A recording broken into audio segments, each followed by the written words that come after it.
Welcome to Pet Sitter Confessional.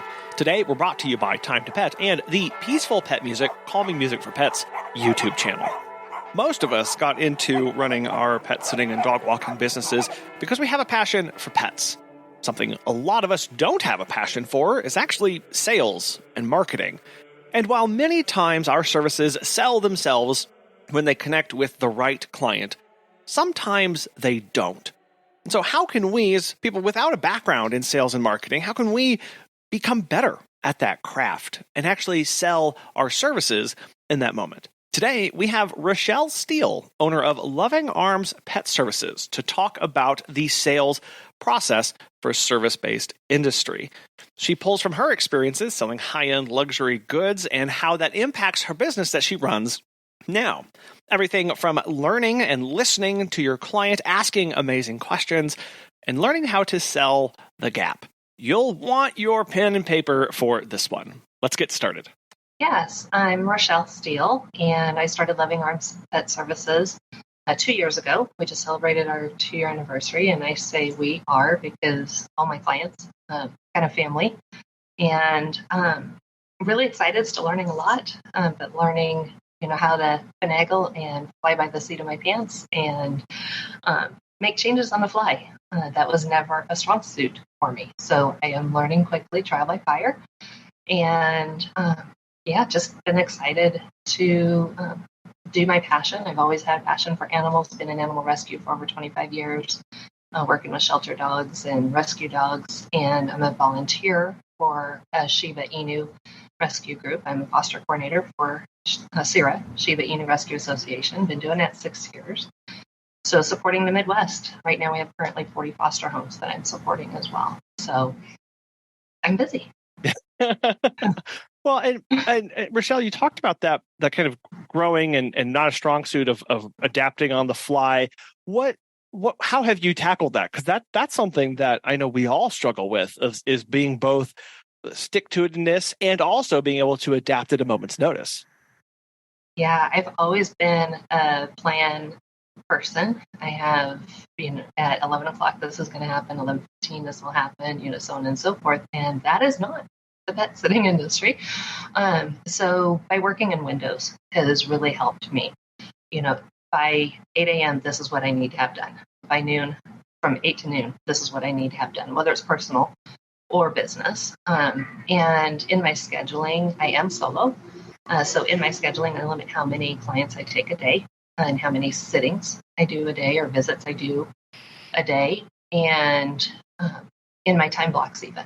So, for example, I only will take 2 different clients with dogs a day.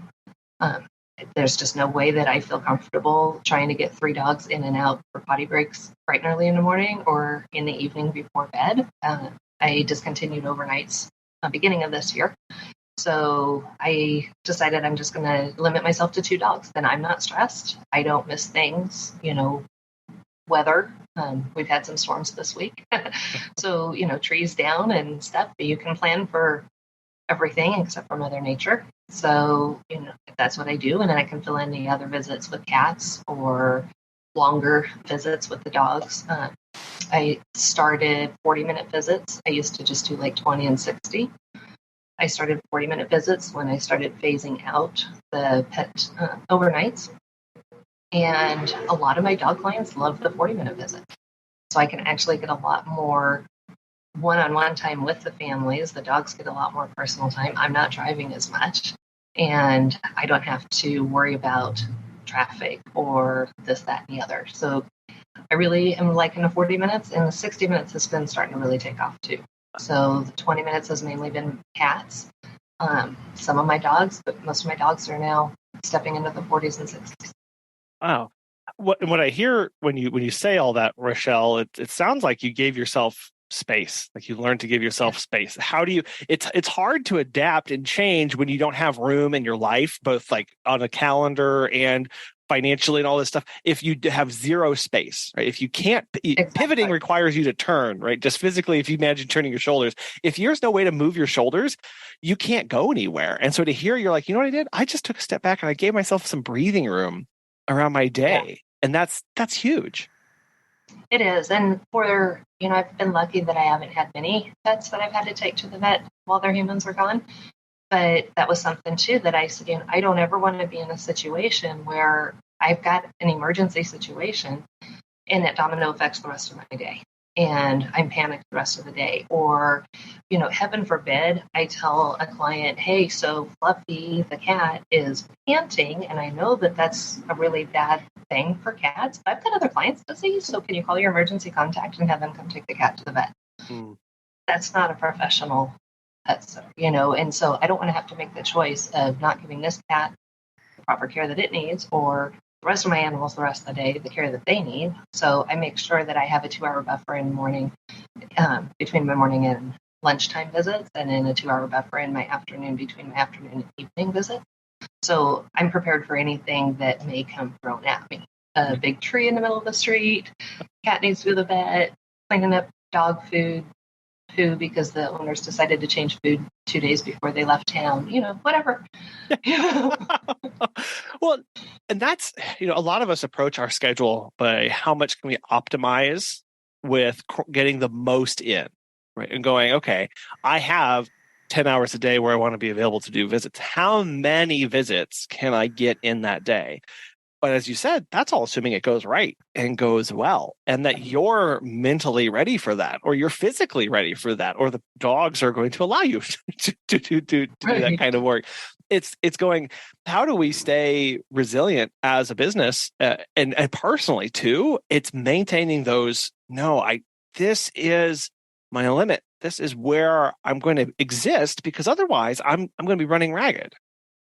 Exactly. And by limiting myself on how many clients and putting those buffers in there, then if I do have the emergency existing client that's, hey, blah, blah, blah came up, can you watch Fluffy tonight? Yeah, I can. And because I know I've got the time, I don't need to look at the schedule. I don't need to worry about how that's going to impact anything. It might shift somebody's visits 20 minutes or so, but that's not going to be a big deal. Right. So, in case of emergency that somebody needs me quickly like that, I always have that ability. Or as we experienced in December, people couldn't get home, and so now I'm extending my, visits with clients. I had room in there because I wasn't already at my limit. I was running about 75% occupancy. No, that's great. We look to optimize and go, what's 100% of my day look like? How do I get to 100% full? And realizing, no, like I don't want to, because then I can't take on those last minutes, or I can't do these extensions, or I can't do these things. Like we think 100% is best, but that's actually the most limiting to us in the business and how we can operate. It's very stressful. Yeah. Well, you mentioned that you phase out overnights, and that definitely piques my interest, because overnights are something that a lot of people feel like they have to do, right? It's what I need to do. What was that process like? And I'm mostly interested, were you able to convert overnight clients into the pet sitting visits throughout the day? Yeah, great question. I started too, thinking I needed to do overnights. Everybody, wants overnights. And when I found you guys, so I was, when I say blessed, I was ignorant and blessed to be ignorant when I started my pet sitting business. I had 2 friends that do pet sitting. Didn't poke their brains a lot and ask them a lot of questions. I just went, okay, this is the ideal business for me. This is what I want to do. This is my long-term goal. I want to have time for myself, that kind of thing. And so I didn't pick their brains, and I didn't look to see what's the normal, what's the average, what's the, whatever. And so I built out my business plan. And then when I started looking and seeing what do other people charge, I saw overnights, were kind of a thing. And as clients started reaching out to me and asked about overnights, I was like, okay, so I did them. Quickly realized I do not do well. I don't sleep well away from home. And then I'm on, 24/7. Basically, I'm with my wake visits and in my sleeping. And, houses make weird noises. And it was exhausting to me. Yeah. And so I raised my price, and I raised my price again. And then I raised my price again, and to include, I sold basically as a package that the overnight plus the one midday drop-in was X amount of dollars. If they had a cat and they didn't need a midday drop-in, they still paid the same price. That was just extra bonus money for me. Make it easy so it wasn't differential, or if they added a dog later, anything that might happen. This was my flat overnight price.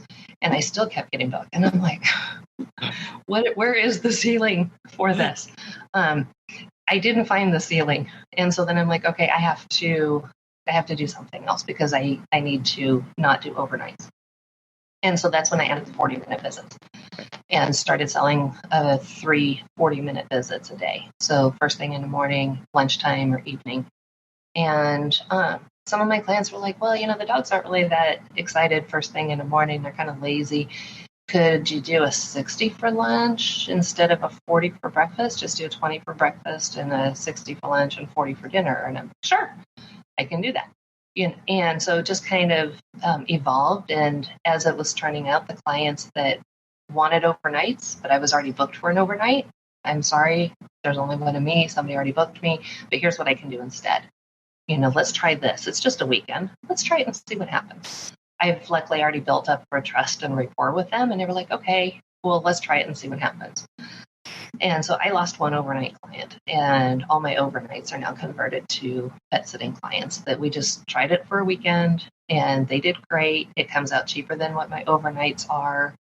And, overly explaining on my visits and overly taking pictures and sending videos sometimes of how great they're doing, and they are not affected at all by the fact that I wasn't there. Now, that may mean I'm getting up at 5 a.m. to go do a round at 6 a.m. or whatnot, but I would rather do that sleeping in my own bed than to deal with, the overnights wherever. The other disadvantage I had from overnights is I may book an overnight, let's say today, for 2 months from now. I don't know what visits are going to be booking for those 2 months from now. So it could end up being a total route nightmare as well. Mm-hmm. So I just saw more headaches than it was worth.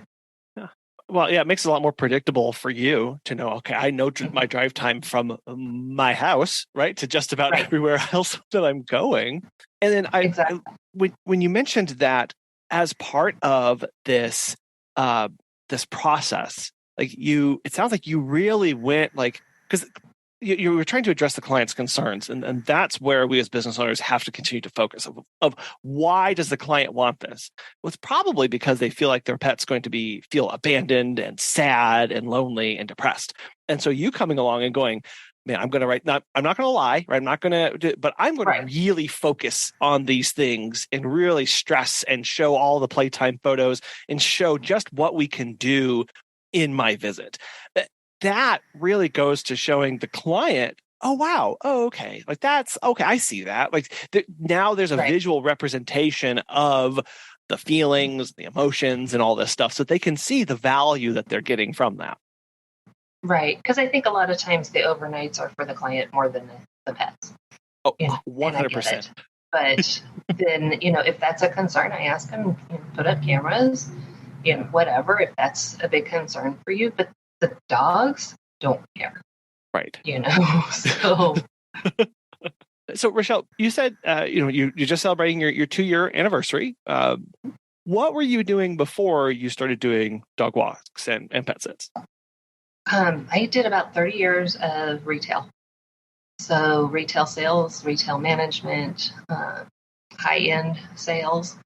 And man, if retail isn't, trial by fire and customer service, nothing else is. And luckily, my industries that I was in and what I was selling were high-end. They were higher priced items that people could 100% find people that were cheaper to do the items and to do the services and to get the product. So for anyone who's a Facebook friend of mine, they'll see me posting almost daily. I found someone cheaper pictures of something that it's like, what were they possibly thinking when they did that? And it was, yes, you can always find someone cheaper, but it normally costs more in the end. Cheaper isn't better. You don't get the value, the trust, the end result necessarily that you're looking for. So I think that's really benefited me coming into running my own business. So being on the higher end of the average in my area, If people will, well, my former pet sitter, or I found other pet sitters or whatever that charge less, whatever that less is. Yeah, great. And they're probably great too. What are you looking for from your pet sitter? What are you wanting your pet sitter to offer you and do for your dogs, cats, home, whatnot? And sometimes it's just really, I just want you to come in and throw some food down on the floor and scoop the litter box if it's overflowing. Okay, great. Anybody can do that. That's why your neighbor kid can do that for you, for $10 for the weekend. So if that's what you want, that's great. Can I tell you what I offer? And then I talk about bringing in the mail, checking and rotating blinds and lights, bringing in and out the trash barrels, actually looking at what's in the litter box and does it look normal? Does Fluffy have some runny poo? Fluffy hasn't peed for 3 days. That's a problem, things like that. And then, yes, the lovely part of going out and watching the dog's poo, and is it normal? Is it look consistent? Is it the right color? Anything like that. Your neighbor kids aren't going to do that. And if I walk in and I notice something out of place, or, the power outage, anything like that, that's all stuff that I'm ready and prepared and have time on my schedule to handle, because I do limit how many clients I take a day for in case of emergencies. So that's what I offer, and that's why I'm $10, $15 more, $5 more, whatever, than what your neighbor kid is or your previous sitter. At the end of each visit, I'll send you pictures, I'll send you notes of what happened, what I saw, exactly what time Fluffy got their pills, and everything. And then you'll always have access to me. If I'm awake and you reach out, I will respond to you. And, if you have any concerns or whatnot. So that's the difference between our pricing. Did you want to go ahead and book, or, did you want to continue your search? And I close it. And it is a sales process, but we have to find out what the customer values. If the customer values something that you can't offer, then you can move them along. If the customer hadn't thought about the kids throwing a party in the backyard with a pool, maybe if we plant that seed, they will. Have you heard of Time to Pet? Susan, the pet gal, has this to say. Time to Pet has helped us grow exponentially. We believe the platform's features make us by far more professional than other companies who use conventional dashboards. They are the software gurus constantly developing and improving the platform based on user feedback. This decision was a good one. If you're looking for new pet sitting software, give Time to Pet a try. Listeners of our show can save 50% off your first 3 months by visiting timetopet.com/confessional. That really powerful question, and I guarantee you 90% of us don't ask that question. What are you looking for from your pet sitter? What are you looking for? What do you need? And having them use their own words to tell you exactly what they want. Because then in our mind, it helps us go, when I've asked that question, within the first 13 seconds, I can usually go, yeah, this is person, or nope, this is not the person for me, based off of what they're describing. And then you can still go ahead and say, okay, this is what I hear you're looking for. This is how I would go about doing that, or this is what I offer. And then that way they're fully informed and you're fully informed. And you're actually having a conversation about what their needs are, as opposed to, hey, I need a pet sitter. Oh, I'm a pet sitter. Go. It's much more in depth about that. Absolutely. And you can find out, are they realistic in what they're looking for in a pet sitter? So for when I did overnights and when I ask, what do you need from your pet sitter? And they start telling me, and I'm like, okay, you are looking for somebody to be there 23 hours a day. Yeah. That's not me. So getting them to define what they're looking for, and sometimes they don't know. And then I'll also ask, have they ever used a pet sitter? And they say yes. Who? Was it a company? Was it your friend, neighbor, family member? Why are you not using them anymore? Get them to spill the beans on why they're not using this person anymore. It could be that person became unreliable. That person moved. That person, for the last 6 months, has not responded to any of their texts. Are they telling on themselves that they got fired for some reason? And the pet sitter didn't have the nerve to explain why. So then you can start digging for red flags and finding out, but when they tell you what they didn't like about their old pet sitter and what they did like about their old pet sitter, then you know exactly what you need to do. You can alleviate their concerns. You can alleviate their stresses. Tell them, this is how I'm different. This is how you won't have to worry about that. And here's what else I'm going to do. And the what else is what sells the gap in your price. No, okay, so you said a phrase there, sell the gap. What are you talking about with that? Most of the time when people shop for things, whether it's a service or a product, they have a dollar amount in mind, whether it's because of previous experience or because of budget or what they think is realistic.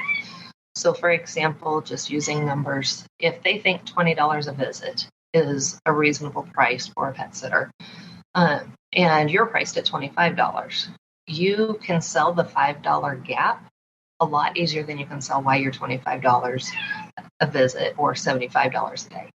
If they were only planning on $60 a day or even worse, $40 a day for, dogs or whatnot, and you're $75, you've almost doubled the price of what they had in their mind.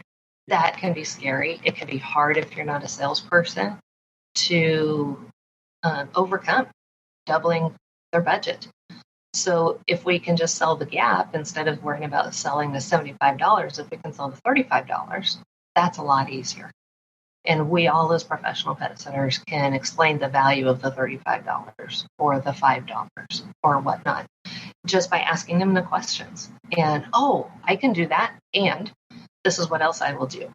And going above and beyond, under promise, over deliver. And I've had some of my clients that were very not expecting to pay my prices, but they were in a pinch and I was available. So, okay. And they're loyal clients now, and they refer people to me and everything because I way over delivered what they were expecting from a quote unquote pet sitter. It starts with that conversation though, because then it part of that sales process, because it is sales. Like we are in sales. We run a business. We have to sell our services at some point.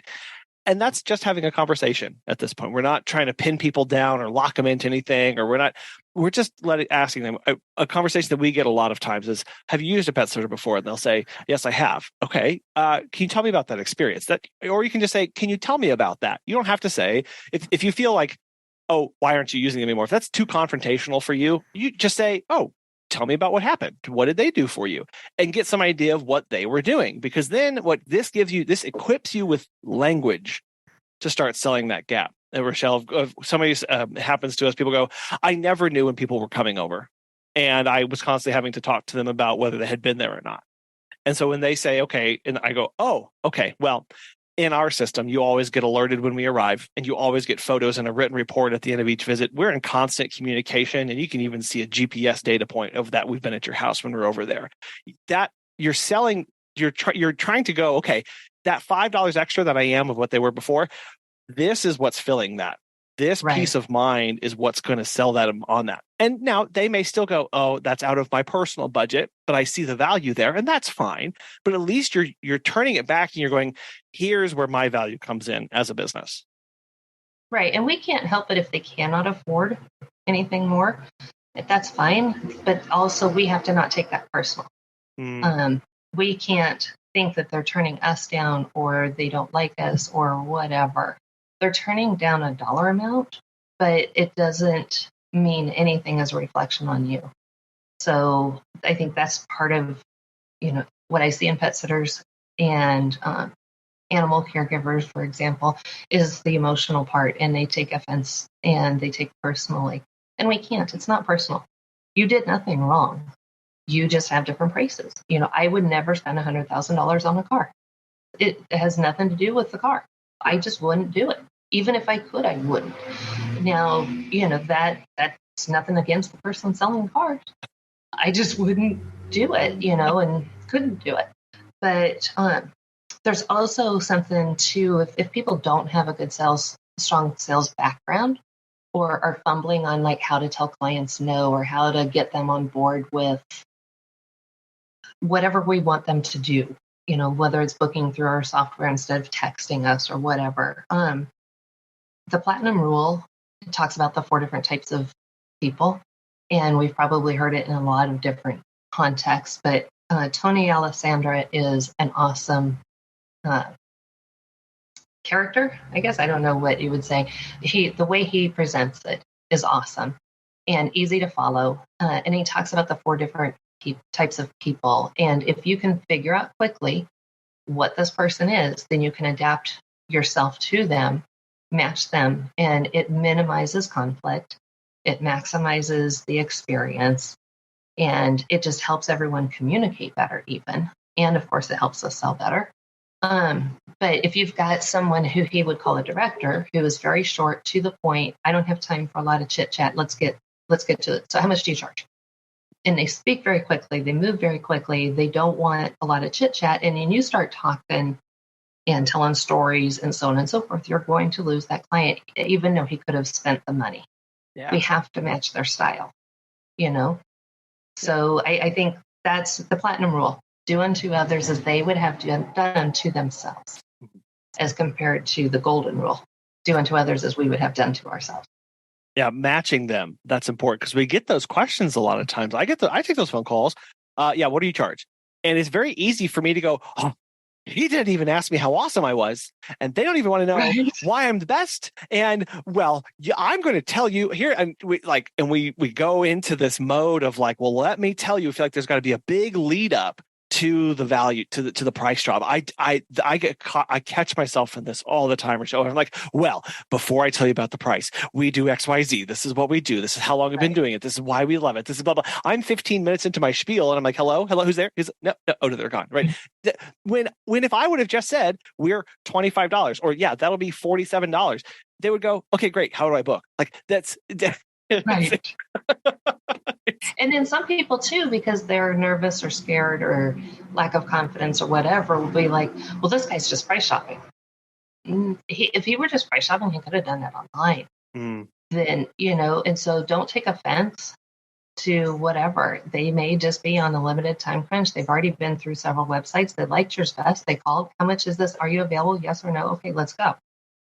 But don't lose the client because we didn't understand that that's just the type of person they are. Man, that's really tough because that means that when we pick up that phone call or when we look at that text, we're on, right? We're not just halving our way through that response. We have to be doing a lot of active listening and processing of what's happening on that other end of that line. Exactly. And asking the right questions, especially if it's in text, to kind of figure out what kind of style are they? And, what is the best way to get through to them and make them feel like you understand them, they can do business with you, they can trust you. If they are a director or a thinker and you are a socializer or a relator, there's going to be some conflict unless you can quickly adapt and identify that they don't want all the fluff. One of my favorite quotes, and because I'm a thinker, but I'm very chameleon-like, so I can go in between all 4 very quickly. But my main thing is I'm a thinker. I asked you what time it was, not how the watch was built. That's hell. That's sometimes if you tell me how the watch was built, I'm gone. I didn't ask that. And the kind of people that a lot of us are, we're very passionate about this, right? This is, and yes, we're all running a business. We're all very passionate and we want to tell people about that. We many times feel like my passion will sell this, or if I can just convince them with this, or let me tell them that one more thing instead of matching what they're giving us and then trusting the rest to happen. It might not, and that's okay. But going, okay.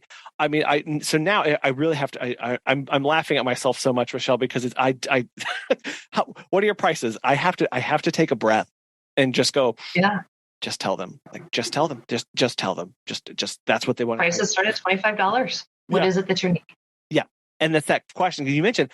Asking good questions. What are some questions that you don't think people ask enough, or should be doing more of through this process? I think, like you said, what are you looking for in a pet sitter? That's important to find out. And when we're dealing with dogs, when was the last time somebody walked in without you home? I think that's pretty important, especially coming out of COVID. I started in 21, so I didn't have the pre-COVID visits to experience, but being in rescue, and everything, I kind of understand what we're walking into anyway. You know, do you already have dates in mind? Sometimes people, if they're calling you, and I see this in a group sometimes too, that the client doesn't have dates in mind, but they're calling in wanting to know questions and they want to set up a meet and greet and that kind of a thing. And a lot of the pet sitters are like, well, if you don't have dates in, I don't want to go through all of this because you may not use me. But if they're a thinker like me, I want to make sure and find somebody that I can afford, that I can trust, and then I can budget for my pet sitter. I will personally do a different vacation, maybe do a shorter vacation, choose a cheaper hotel or whatnot to pay for the pet sitter that's watching my home and watching my pets. So we have to understand, why, you're thinking maybe next year you're going to travel. Why are you looking for a pet sitter now? They're going to tell you why, and then you're like, okay, cool. Now, whether or not you want to take that, that's up to you. Whether or not you want to send them along the way or whatnot, but that could be a really good client and a really good referral as well, that they can refer friends and family, and it can turn into a great long-term client. What did you like, dislike, since you have used a pet sitter before, but maybe it's been a while, what would you have changed about your previous pet sitter and how they did things and communicated or whatnot? Just finding out what do they want, and we all know we can probably deliver that. But one of my clients comes to mind. She's a little over the top on some things and very not over the top on other things. And so looking at her and asking what's most important to you, one of her cats was very shy and standoffish and growling his set you as you walk by. The other one's very friendly. My very first visit, I was talking about the friendly one, barely mentioned the not so friendly one. And she messaged me back, what's going on with Kevin? How come, and that's what she focused on. There was no interaction with Kevin because I didn't want to get bit.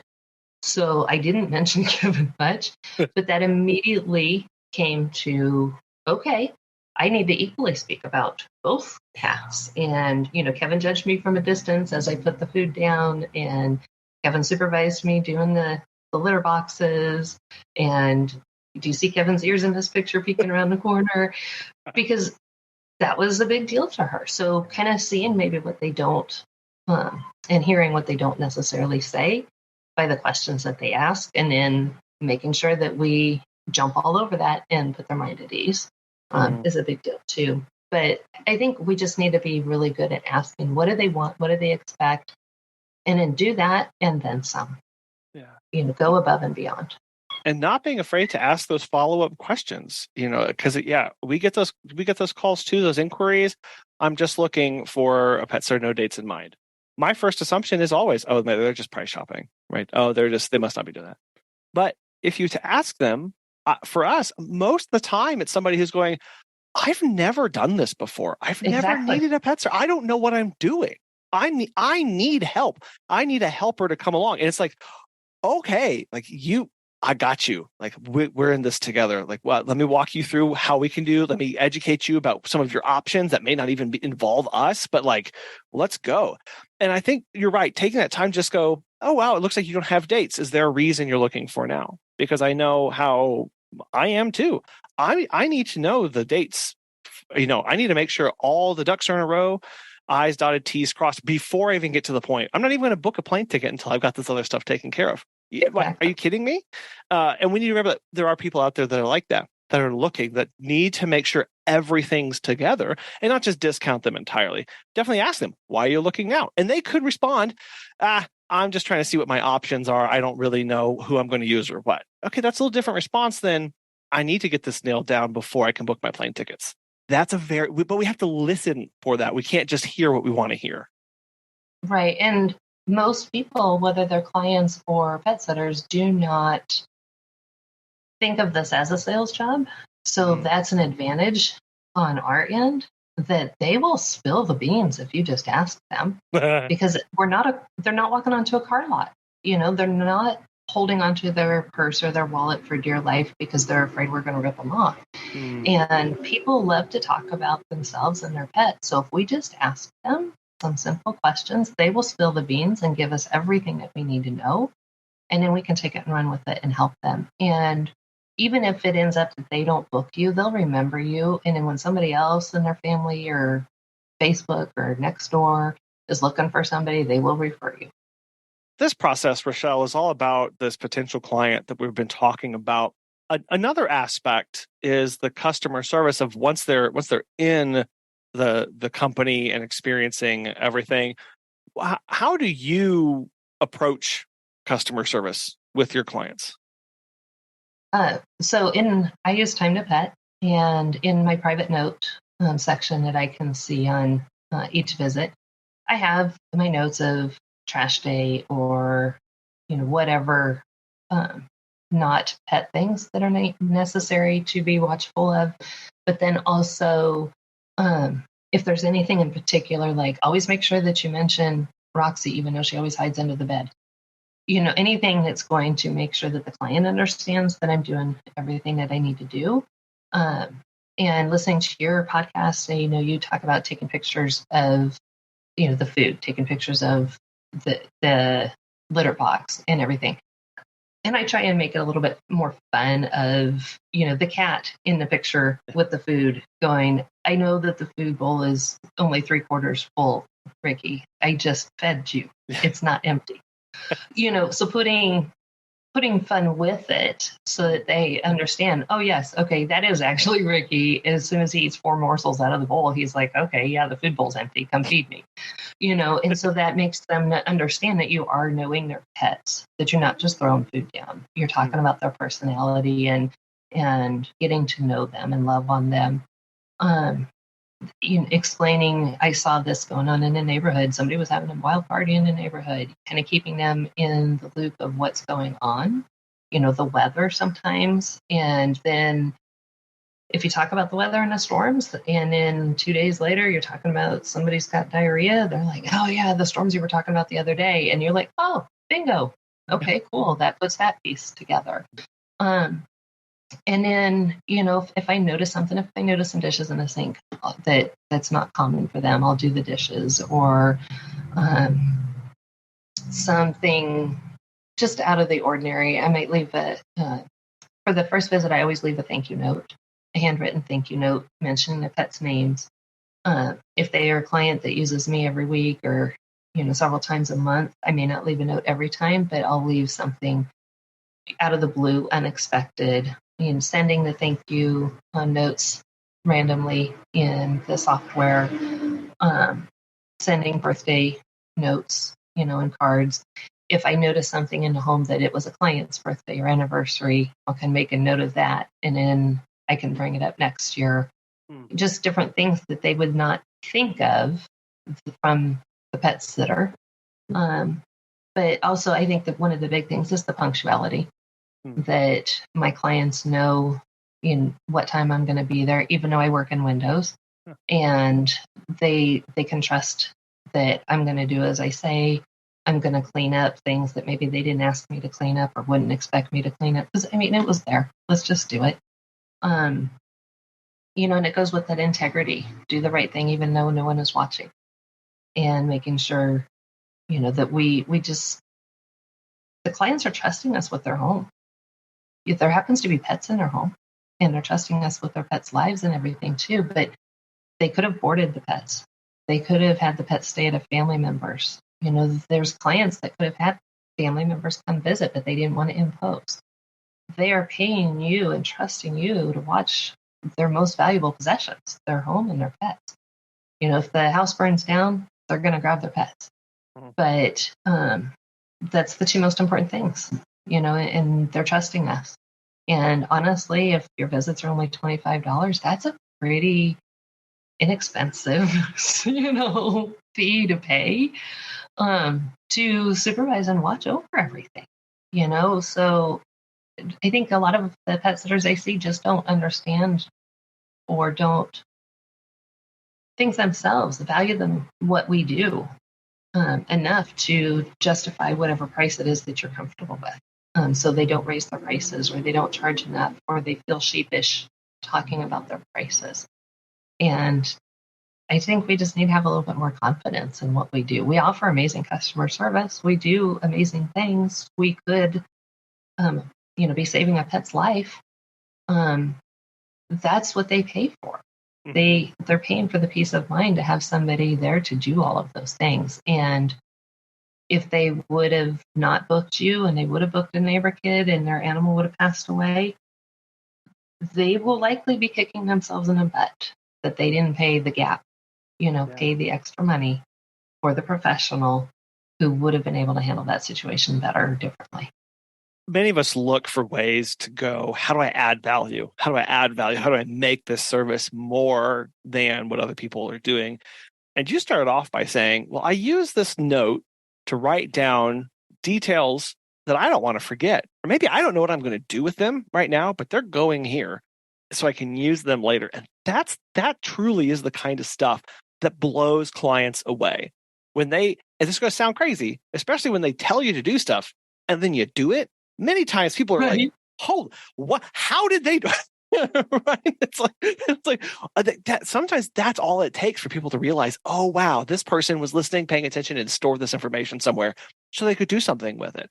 Because they are so used to saying, "Always check the back door, always check the back door," and nobody checking the back door. And then you're like, "Yeah, I checked the back door and made sure it was locked." And they're like, "Oh, what?" Right. And so the value comes in is the details and executing on the details. Right. And really focusing on those stuff. And noticing those things. So if the client, like say, who has the neighborhood party going on because the Chiefs, in the Super Bowl or whatnot, I may mention, looks like the neighbors are having a great party. So I went ahead and closed the blinds, even though we don't normally close the blinds. That's going to go a long way. But that's what I would do in my home. Yeah. So why wouldn't I do it in a client's home? I turned on some extra lights, whatever. When I take trash out, like if I take the bins out, for example, I may notice that the trash in the house needs to be taken out. So I take the trash out, and I've gotten notes from a client, "Oh my gosh, you didn't have to take the trash out of the kitchen." Well, yeah, I kind of did because it was there, and in my head, it was not a big deal, but in a client's head, it was. So just little things. If you see that it needs to be done and you can do it, do it. If you're not sure, you don't want to offend somebody or whatnot, put it in the visit notes. I noticed this and I wanted to do this, but I didn't want to overstep. Do you mind if when I do my evening visit, if I go ahead and do this? And a lot of times I was like, I absolutely do not expect you to do that. But if you wanted to, that would be great. Uh-huh. Or no, please don't. And you're like, okay, cool. Glad I didn't, but then you notice something and you mentioned that you noticed something and they're like, oh, wow, they're not just throwing food down on the floor and running out, so just those are the little things. And I always make sure and thank my clients for their visits, for their business, and that I appreciate them. That if they didn't trust me to do it, I wouldn't be in business. So making sure that they feel valued and appreciated as well. Right. Focusing on them. Right. That at the end of the day, they have a problem. They have a need that needs to be solved. And this sounds like a lot. Like it really does go, oh my gosh, like all these details. It can be overwhelming as somebody going into a visit. But again, what's important to note here is going, if we have our day structured, so we've got a little bit more space in it, so that I've got a little bit more bandwidth that I can dedicate to each individual visit. Maybe they're just a little bit longer.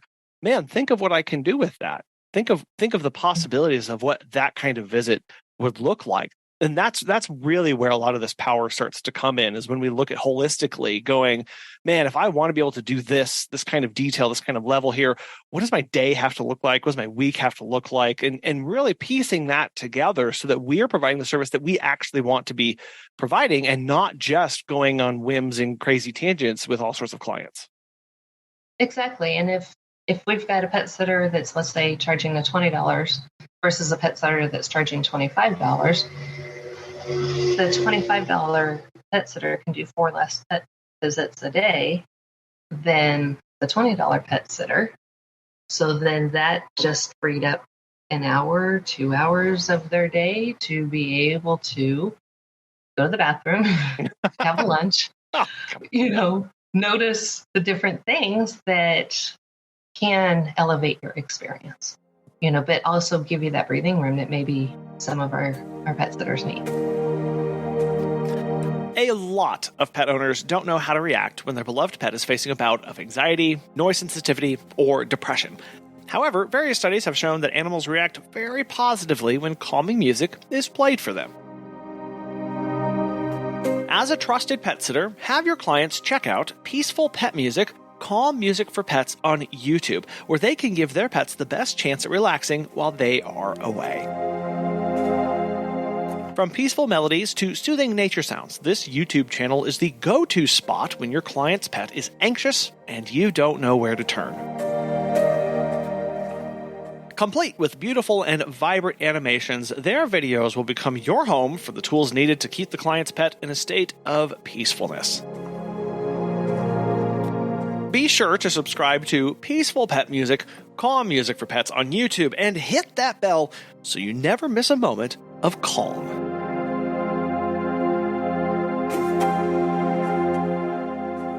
That's an aspect here, Rachelle. I know that when you started your business because you saw a need of helping people have time and have a break and have peace of mind in a way. How do you make sure that you give yourself that when you're especially running the kind of businesses that we do? So going back to I have 2 hours in the morning, 2 hours in the afternoon. Yeah. That I can do what I need or want if nothing happens. Yeah. So I can go to the gym. I could go lay out at the pool. I can take a nap. I can take my own dog to the park and, wander and do some training with her.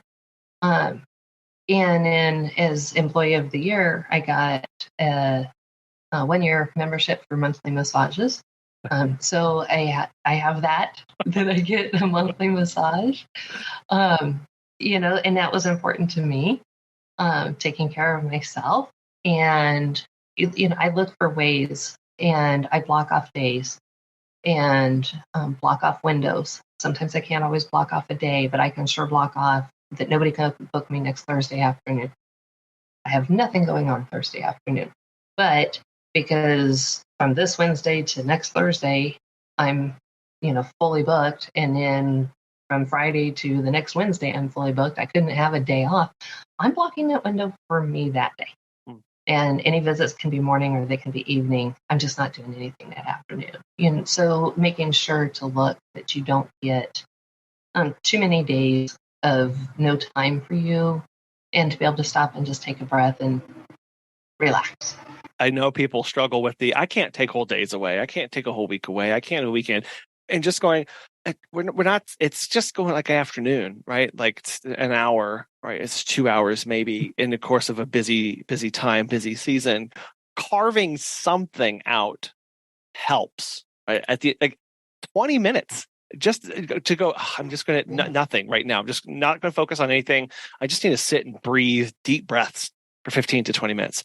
Like that's that kind of power, because that's a muscle that you start going, okay, I carved out 20 minutes and nothing happened. I can carve out 30 minutes. I can carve out, and it just helps you along that process. Exactly. And if you're always saying yes to everybody else, and because you're afraid to say no to them, and you're always saying no to yourself, it'll come back and get you. That whether it's your health, we were talking about sleep before we started this. Your body can go without food and water for so long, but your body will shut down and you will go to sleep if you're not sleeping. You cannot go without sleep and good, healthy sleep. So if that's an area of focus that somebody needs to be working on, and then if you're not sleeping well, that affects the rest of your life, your health and everything else. So we have to make ourselves a priority. If we don't, you're not going to be around to be able to help all the clients that you weren't able to say no to. Right. So if you start practicing telling them no now, and know that the client isn't going to be upset, they're not going to be offended, they're not going to fire you. And if they do, they're probably not the client you want anyway. Most of our clients, if you're just like, hey, I'm already booked that day, here's what I can do, or I'm already booked for that time frame, give Fluffy a big hug and a kiss, and I will see him next time. If you've done the above and beyond service, they'll come back. They'll figure out this trip, but they'll come back for the next trip. And guess what? You just trained them they better book earlier because you're really good and you fill up. But it's the client's responsibility. It's their pet. It's their responsibility to figure out their boarding or pet sitter's needs. We can't feel like I've got to take that client because, who else are they going to find? I hate to break it to you, but you're not the only one in the world. They will find somebody. That's a big ego trip, really. They will find somebody, and they're not going to be upset and offended by it. They're going to go, oh, okay. And they move on, and they've long forgotten about it, where a lot of our pet sitters will then sit there for 3 hours going, oh my gosh, what am I supposed to, I've tried to finagle the schedule and everything and figure this out. And the client's already moved on. Yeah. They're like 10 steps ahead, long forgotten. So I think that's a big thing for our own health and well-being is you got to overdone with gone and move on. Be confident in your decision and move on. Don't sweat it. That confidence is key, right? Both in that, okay, I did my best. And knowing like I can't do any more for this. And that's it. Like that's the end of my responsibility as an individual and as a business owner of, okay, that's where I and it's hard to end it there. It's hard to not have an also or a well, okay, or a okay. It just to just go, no, that's all I can do. And knowing that that's enough. It takes practice, and if you have a significant other, if there's children in the home, if you don't have any other humans living in the home, tell your pets no once in a while. Get in a habit, practice telling somebody no, and even if it's the lady at the grocery store, do you want your receipt? No. If you're not used to saying no, practice saying no, and it becomes easier. It becomes more comfortable. And we don't know what their reaction is, but that's on them. All we can be responsible for is ourselves. So we know that there's a lot of stress. A lot of our people get burned out. And a lot of it, I feel like, is because we don't know how to say no. We don't feel comfortable saying no. And we want to help everyone, but we need help ourselves first. So that's where, when I left 30 years of retail, that was my goal. I want to help the animals, but I want to have more time for me.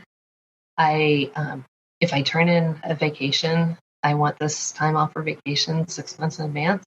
I don't want to be told no. I want to take this time. I shouldn't have a question of why I need to take this time. I want to take this time.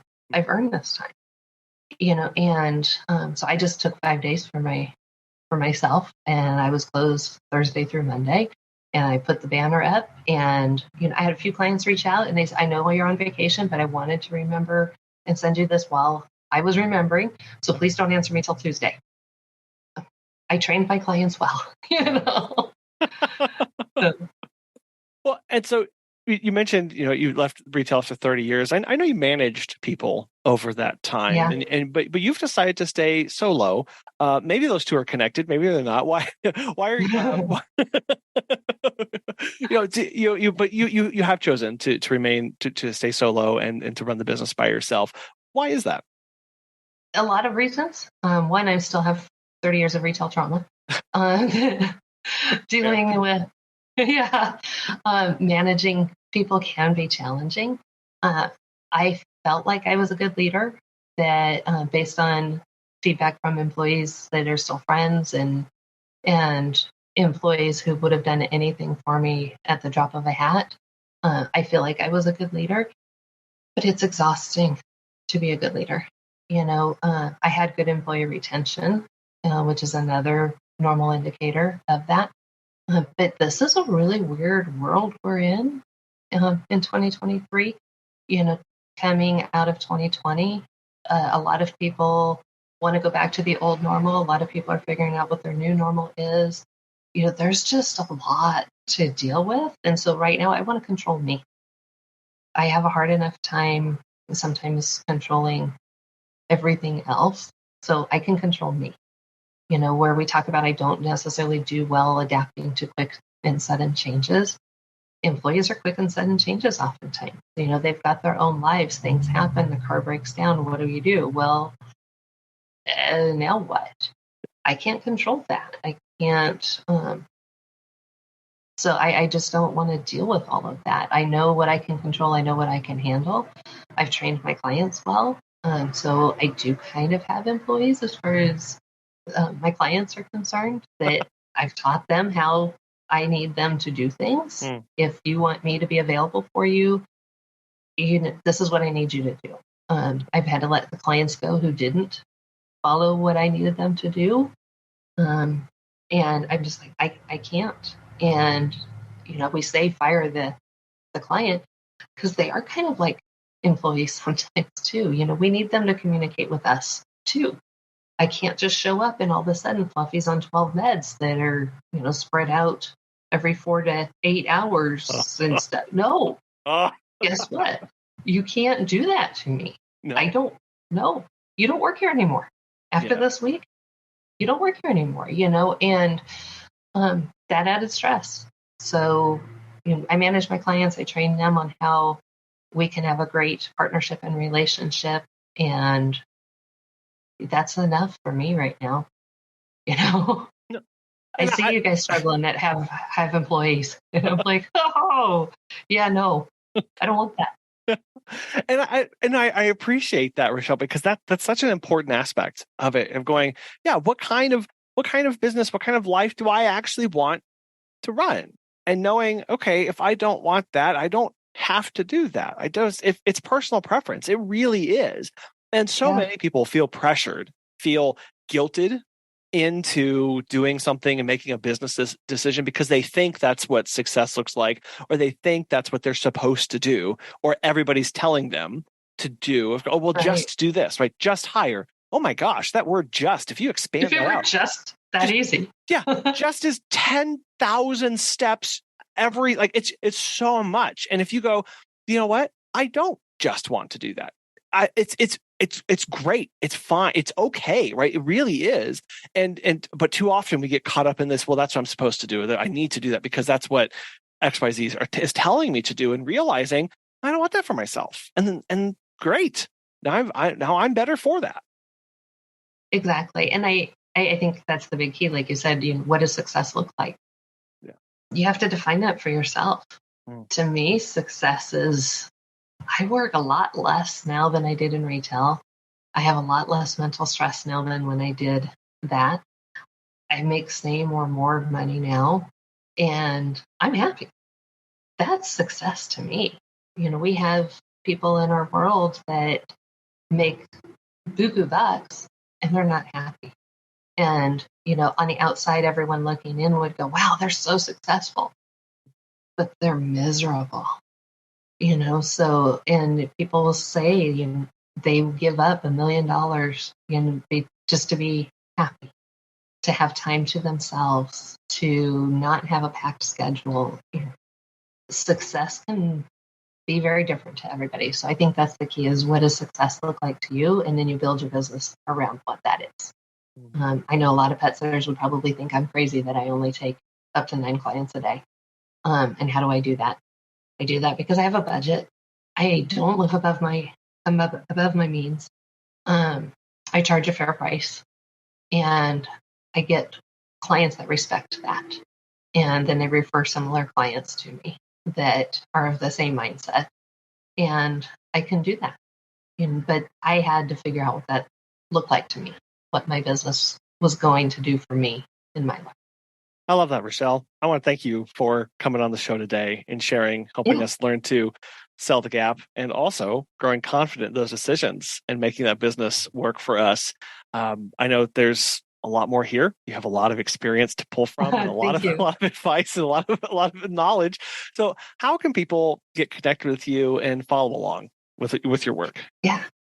So the business page is Loving Arms Pet Services LLC. That's a lot to type. So it's also facebook.com/laps for pets. So I chose Loving Arms Pet Services because it abbreviates to laps, as if you were taking laps around the block with the dog, or got a lap to sit on for the cat. So facebook.com/laps for pets. Loving Arms Pet Services KC @gmail.com. Those are the best ways to get a hold of me. I've just absolutely loved this conversation and getting to get connected with you again, Rachelle, and getting caught up with everything. So thank you for taking time out of your day to talk with us today. And I really appreciate it. Thank you for having me. I appreciate it. When we look to sell the gap, that starts with a basic understanding that you understand your services to have and be of value to someone. If we don't have that conviction, even selling a $3 difference is incredibly difficult. You have to really see, understand, know the value proposition that you are bringing to the table. And it really does change the perspective of how you communicate with a client. When they request a service and they're expecting to pay $20 and you come back with $27 or $30, well, you're not selling a $30 service. You're selling a $10 difference. And that is so powerful when you can start packing that $10 with all of the value that you bring. All of a sudden, the $10 becomes an immense value to them because that $20 is already baked into their mental model for what they're expecting.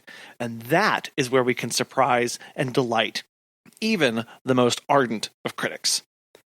We'd love to know how you do this in your business and what it looks like when you sell your services.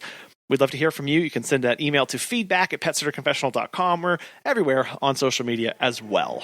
We want to thank today's sponsors, Time to Pet and Peaceful Pet Music's Calm Music for Pet YouTube channel as well. And thank you so much for listening. We hope you have a wonderful rest of your week, and we'll be back again soon.